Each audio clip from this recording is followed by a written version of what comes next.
जय माता दी। आप सभी का हमारे YouTube चैनल पर हार्दिक स्वागत है। श्रीमद् देवी भागवत महापुराण अध्याय 9 में आज सुने आगे की कथा। आज की कथा है भगवान विष्णु का मधुकैटभ से 5000 वर्षों तक युद्ध करना, विष्णु द्वारा देवी की स्तुति तथा देवी द्वारा मोहित मधुकैटभ का विष्णु द्वारा वध। कथा यदि आप श्रवण करते हैं तो कृपया एक लाइक अवश्य करें और चैनल को सब्सक्राइब करें। और बहुत ही पुण्य फलदायी कथा है, इसे आप शेयर भी अवश्य करें। सूत जी बोले, हे मुनिजनों, जब जगत गुरु भगवान विष्णु के शरीर से निद्रा देवी निकली, उस समय उनके नेत्र, मुख, नासिका, भुजा, हृदय तथा वक्षस्थल से निकलकर वे श्रेष्ठ तामसी शक्ति आकाश में स्थित हो गई। तब भगवान विष्णु भी बार बार जम्हाई लेते हुए उठ खड़े हुए। तब वहां भगवान विष्णु ने भय से कांपते हुए ब्रह्मा को देखा और उन महातेजस्वी विष्णु ने मेघ के समान गंभीर वाणी में कहा। विष्णु बोले, हे कमलोद्भव ब्रह्मा जी, आप तपस्या छोड़कर यहाँ कैसे आ गए हैं? आप इतने चिंतित एवं भयभीत क्यों हो रहे हैं? ब्रह्मा जी बोले, हे देव, आपके कानों के मैल से 2 महादानव पैदा हो गए हैं, जो महाभयंकर एवं महाबली हैं, जिनका नाम मधु और कैटभ है। उन्हीं दोनों के भय से मैं आपके पास आया हूँ। हे जगतपते, हे वासुदेव, आप मुझ भयभीत तथा किंकर्तव्य विमूढ़ की रक्षा कीजिए। विष्णु बोले, ब्राह्मण, अब आप निर्भय हो जाइए, उनकी मृत्यु निकट है, इसीलिए वे यहाँ युद्ध करने के लिए आएंगे और मैं उन दोनों दैत्यों का वध करूँगा। सूत जी बोले, इस प्रकार भगवान विष्णु ब्रह्मा से कह ही रहे थे कि वे दोनों मतवाले महाबली दैत्य ब्रह्मा जी को ढूंढते हुए वहां आ पहुँचे। हे श्रेष्ठ मुनियों, वे दैत्य उस महासागर के जल में बिना किसी अवलंब के निश्चित होकर खड़े थे। उन अहंकारी राक्षसों ने ब्रह्मा जी से कहा, तुम भागकर इनके पास क्यों आए?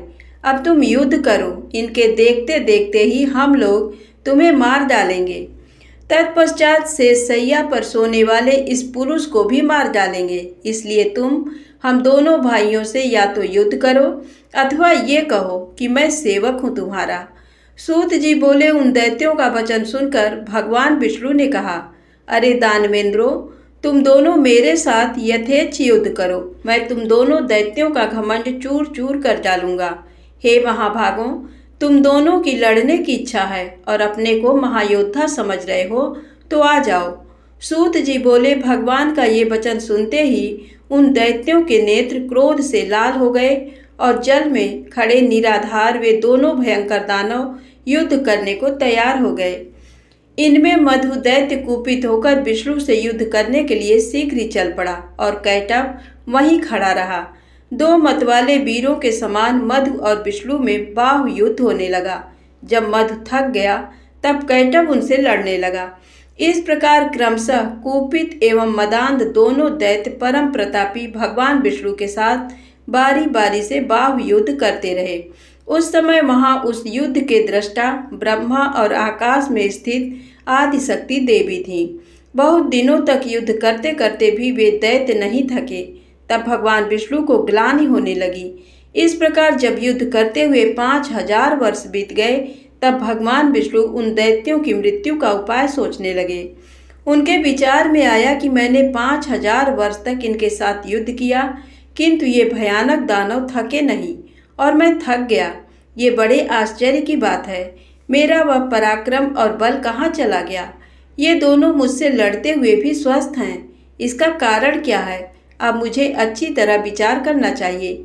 इस प्रकार चिंता में पड़े हुए विष्णु को देखकर ये दोनों मतवाले दैत्य अत्यंत हर्षित हुए और मेघ के समान गंभीर वाणी में बोले, हे विष्णु, यदि तुझमें अब बल न हो अथवा युद्ध से थक गए हो तो सिर पर हाथ जोड़कर कह दो कि मैं तुम दोनों का सेवक हूँ, अथवा यदि सामर्थ्य हो तो हे महामते, आओ हमारे साथ युद्ध करो। आज हम लोग तुम्हें मारकर इस 4 मुख वाले पुरुष ब्रह्मा को भी मार डालेंगे। सूत जी बोले, उस महासागर में उपस्थित महामना विष्णु ने उनके वचन सुनकर सामनीति के अनुसार मधुर शब्दों में कहा। विष्णु बोले, ये सनातन धर्म है कि थके हुए, डरे हुए शस्त्र त्यागे हुए, गिरे हुए एवं बालक पर वीर लोग प्रहार नहीं करते। मैंने तो यहाँ 5,000 वर्षों तक युद्ध किया। मैं अकेला हूँ और तुम दोनों भाई समान बल वाले वीर हो और दोनों बीच बीच में बारी बारी से विश्राम भी करते रहे हो। अब मुझे भी थोड़ा विश्राम कर लेने दो, तत्पश्चात मैं पुनः लड़ूंगा, इसमें संदेह नहीं है। बलि एवं मदोन्मत्त तुम दोनों भी कुछ विश्राम कर लो, तब मैं विश्राम करके न्याय धर्मानुसार युद्ध करूंगा। सूत जी बोले, भगवान विष्णु की बात सुनकर दोनों दानव भी युद्ध करने की इच्छा से कुछ दूर जाकर विश्राम करने लगे। उन्हें बहुत दूर बैठे देखकर चतुर्भुज भगवान विष्णु उनके मरने का उपाय सोचने लगे। ध्यान की अवस्था में होकर विचार करने पर उन्हें ज्ञात हो गया कि इन दोनों को देवी के द्वारा इच्छा मृत्यु का वरदान प्राप्त है। इसी कारण ये थकते नहीं। वे सोचने लगे कि मैंने व्यर्थ ही युद्ध किया, मेरा सब परिश्रम व्यर्थ गया। इस वरदान की बात को जानकर भी अब मैं कैसे युद्ध करूं? यदि युद्ध ना भी करूं तो भी ये दैत्य यहाँ से हटेंगे कैसे? यदि इनका विनाश न होगा तो वर प्राप्त दोनों दुर्धर्ष दैत्य सबको दुख देते रहेंगे। देवी ने जो वरदान इन्हें दिया है वह भी अत्यंत कठिन है। अत्यंत दुखी, रोगी और दीनहीन प्राणी भी स्वेच्छया कभी नहीं मरना चाहता, तब भला वे दोनों मदोन्मत्त दैत्य क्यों मरना चाहेंगे? अतएव अब मैं सब चिंता छोड़कर उन आदिशक्ति भगवती विद्या देवी की शरण में जाऊं, जो सबकी मनोकामनाएं सिद्ध करने वाली हैं, क्योंकि बिना उनके प्रसन्न हुए कोई कामनाएं पूर्ण नहीं होती। ऐसा मन में विचार करते ही भगवान विष्णु ने आकाश में स्थित परम सुंदर स्वरूप वाली योग निद्रा भगवती शिवा को देखा। उन्हें देखते ही योगेश्वर अनंत भगवान विष्णु उन दोनों दैत्यों के विनाश के लिए हाथ जोड़कर वर प्रदायिनी भगवती भुवनेश्वरी की स्तुति करने लगे। विष्णु बोले, हे देवी, हे महामाये, हे सृष्टि संहारकारिणी, हे आदि अंत रहित, हे चंडी, हे भुक्ति मुक्ति प्रदायिनी शिवे, आपको नमस्कार है। हे देवी, मैं आपके सगुण तथा निर्गुण रूप को नहीं जानता, फिर आपके जो असंख्य अद्भुत चरित्र हैं उन्हें कैसे जान पाऊंगा? मैंने आपके अत्यंत दुर्घट प्रभाव को आज जाना है, जबकि मैं आपके द्वारा प्रेरित योग निद्रा में विलीन होकर अचेत हो गया था। ब्रह्मा ने मुझे बड़े यत्न से बार बार जगाया था, किंतु मैं अपनी छहों इंद्रियों के संकुचित होने के कारण जाग न सका। हे अंबिके, उस समय मैं आपके प्रभाव से अचेत हो गया था। जब आपने अपना वह प्रभाव हटा लिया तब मैं जगा और मैंने उन दानवों के साथ अनेक प्रकार से युद्ध किया। उस युद्ध में मैं तो थक गया, किंतु वे नहीं थके, क्योंकि उन्हें आपका वरदान प्राप्त था। जब वे मदोन्मत्त दानव ब्रह्मा जी को मारने दौड़े तब मैंने भी पुनः द्वंद्व युद्ध के लिए उनका आह्वान किया। हे मान प्रदायिनी, उस समय मैंने उनके साथ महासागर में घोर युद्ध किया। बाद में मुझे ज्ञात हुआ कि आपने उन्हें इच्छा मरण का अद्भुत वरदान दिया है। ये जानकर आज मैं शरणदायिनी आपकी शरण में आया हूँ। अतएव हे माता, अब मेरी सहायता आप ही करें, क्योंकि मैं युद्ध करते करते बहुत ही खिन्न हो गया हूँ। हे देवताओं की पीड़ा हरने वाली आपके वरदान से दोनों दानव मदोन्मत्त हो गए हैं। वे दोनों पापी दैत्य मुझे मार डालना चाहते हैं। अब मैं क्या करूं? कहाँ जाऊं? प्रणाम करते हुए उन जगन्नाथ सनातन वासुदेव विष्णु के ऐसा कहने पर मुस्कुराती हुई उन देवी ने उनसे कहा, हे देव देव, हे हरे, हे विष्णु, आप पुनः उनसे युद्ध कीजिए। इन दोनों वीरों को छल पूर्वक मोहित करके ही मारा जा सकता है।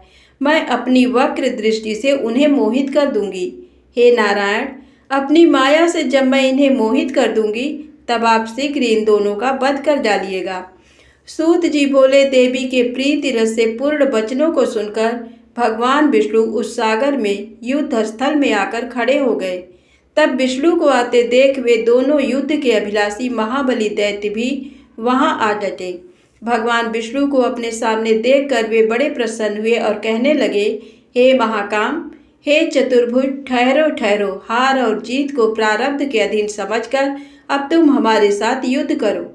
बलवान व्यक्ति विजय प्राप्त करता है, किंतु कभी कभी भाग्यवश दुर्बल व्यक्ति भी जीत जाता है। आप जैसे महापुरुष को जय या पराजय में हर्ष या शोक कभी नहीं करना चाहिए। आपने दानव शत्रु होकर पूर्व काल में बहुत से दैत्यों को अनेक बार हराया है, परंतु इस समय तो हम दोनों के साथ लड़ते हुए आप पराजित हो गए हैं। सूत जी बोले, ऐसा कहकर वे दोनों महाबाहु दैत्य युद्ध करने को तत्पर हो गए। तब वहां अवसर देखकर ज्यों ही विचित्र कर्मा विष्णु ने उन दोनों पर मुष्टि से प्रहार किया, त्यों ही उन दोनों बलोन्मत्त दैत्यों ने भी विष्णु पर मुष्टि प्रहार किया। इस प्रकार उनमें परस्पर महाभयंकर युद्ध होने लगा। उन दोनों महाबलशाली दानवों को युद्ध रत देखकर नारायण श्रीहरि ने दीन दृष्टि से भगवती की ओर देखा। सूत जी बोले, विष्णु की ऐसी करुणाजनक दीन दशा देखकर अरुण नेत्रों वाली भगवती उन दोनों दैत्यों की ओर देखकर हंसने लगी और उन्होंने दूसरे कामबाणों के समान मंद मुस्कान युक्त तथा प्रेम भाव से भरे अपने कटाक्षों से उन पर प्रहार किया। इस प्रकार देवी के कटाक्ष को देखकर वे पापी मधुकैटभ अत्यंत मोहित हो गए। वे कामांध दानव अपने ऊपर भगवती की विशेष अनुकंपा जानकर काम बाढ़ से अत्यंत पीड़ित होने लगे और अपूर्व शोभाशालिनी भगवती को देखते हुए वे वहीं खड़े हो गए। भगवान विष्णु भी देवों के उस प्रयत्न का समझ गए। दोनों कामी दानवों को देवी की माया से विमोहित जानकर स्वकार्य साधक भगवान विष्णु ने वहां मेघ के समान गंभीर एवं मधुर वचनों के द्वारा उन दोनों का उपहास करते हुए कहा, हे वीरों, तुम्हारी जो इच्छा हो वर मांगो। तुम दोनों के युद्ध से मैं अत्यंत हर्षित हूँ, अतः मैं तुम्हें मनोभिलाषित वर दूंगा। यद्यपि पूर्व काल में भी मेरे द्वारा अनेक दानव युद्ध करते हुए देखे गए हैं, किंतु तुम दोनों भाइयों के समान मैंने किसी को देखा सुना नहीं। तुम दोनों के अतुलनीय बल को देखकर मैं बहुत संतुष्ट हूँ। हे महाबली दानवों, मैं तुम दोनों भाइयों की वांछित कामनाएं पूर्ण करूँगा। सूत जी बोले, विष्णु का ये वचन सुनकर दोनों दैत्य भगवती महामाया को देखते हुए विष्णु से अभिमान पूर्वक बोले, हे विष्णु, हम लोग याचक नहीं हैं, अतः आप हम लोगों को देना क्यों चाहते हैं? हे देवेश, यदि आप लेना चाहें तो आप जो मांगिए हम दे सकते हैं, क्योंकि हम लोग भिक्षुक नहीं हैं, दाता हैं। हे ऋषिकेश, आप अपना मनोभिलषित वरदान मांगिए। हे वासुदेव, आपके अद्भुत युद्ध से हम लोग आप पर अत्यंत प्रसन्न हैं। उन दोनों का वचन सुनकर भगवान विष्णु ने उत्तर दिया, यदि तुम दोनों मेरे ऊपर प्रसन्न हो तो यही वरदान दो कि तुम दोनों भाई अब मेरे ही हाथों मारे जाओ। सूत जी बोले, विष्णु का वचन सुनकर दोनों भाई चकित हो गए और अपने को उनके द्वारा ठगा हुआ समझकर शोक से चिंतित हो गए। कुछ देर के बाद मन में विचार कर संपूर्ण भूमि को स्थल रहित तथा वहां सर्वत्र जल ही जल देखकर उन्होंने विष्णु से कहा, हे जनार्दन, आपने हम लोगों को पहले जो वरदान देने को कहा था, यदि आप सत्यवादी हैं तो पहले उस वांछित वर को प्रदान कीजिए। हे मधुसूदन, आप हमें किसी निर्जन प्रदेश की सुविस्तृत भूमि पर मारिए, तभी हम आपसे मारे जा सकेंगे, अन्यथा नहीं। अतः हे माधव, अब आप सत्यवादी बनिए। तब भगवान विष्णु ने अपने सुदर्शन चक्र का स्मरण करके उन दानवों से हंसते हुए कहा, हे महाभागों, तुम्हारे कथनानुसार निर्जल तथा सुविस्तृत भूमि पर ही मैं आज तुम दोनों को मारूंगा। ऐसा कहकर देवताओं के आराध्य भगवान विष्णु ने अपनी दोनों जांघों को सुविस्तृत करके जल के ऊपर ही स्थल दिखा दिया और उनसे कहा, दैत्यों देखो, यहाँ जल नहीं है, पृथ्वी है, अतः यहीं पर तुम दोनों अपना सिर रखो। ऐसा करने से ही आज हम और तुम दोनों सत्यवादी सिद्ध होंगे। उस समय विष्णु का तथ्यपूर्ण वचन सुनकर तथा अपने मन में विचार करके उन दोनों दैत्यों ने अपना शरीर बढ़ाकर हजारों योजन लंबा चौड़ा कर लिया। तब भगवान विष्णु ने भी अपनी दोनों जांघों को बढ़ाकर द्विगुणित कर दिया। ये देखकर वे दोनों दैत्य बड़े विस्मय में पड़ गए, परंतु अपनी बात सत्य प्रमाणित करने के लिए उन्होंने अपने अपने मस्तक उस अत्यंत अद्भुत जंघे पर रख दिए। उसी समय प्रतापी भगवान विष्णु ने अपने सुदर्शन चक्र से जंघे पर स्थित उनके विशाल सिरों को वेगपूर्वक धड़ से अलग कर दिया। जब दोनों दैत्य मधु और कैटभ मर गए, तब उन्हीं की मेद से संपूर्ण सागर पट गया। हे मुनीश्वरों, तभी से पृथ्वी का नाम मेदिनी पड़ गया और इसीलिए मृत्तिका भी अभक्ष मानी जाने लगी। आप लोगों ने जो प्रश्न किया था उसका ठीक ठीक उत्तर मैंने दे दिया। बुद्धिमान मनुष्यों को चाहिए कि वे महामाया महाविद्या की सर्वदा उपासना करते रहें, क्योंकि वे पराशक्ति ही समस्त देव दानवों द्वारा आराध्य हैं। उनसे बढ़कर कोई दूसरा देवता तीनों लोकों में नहीं है।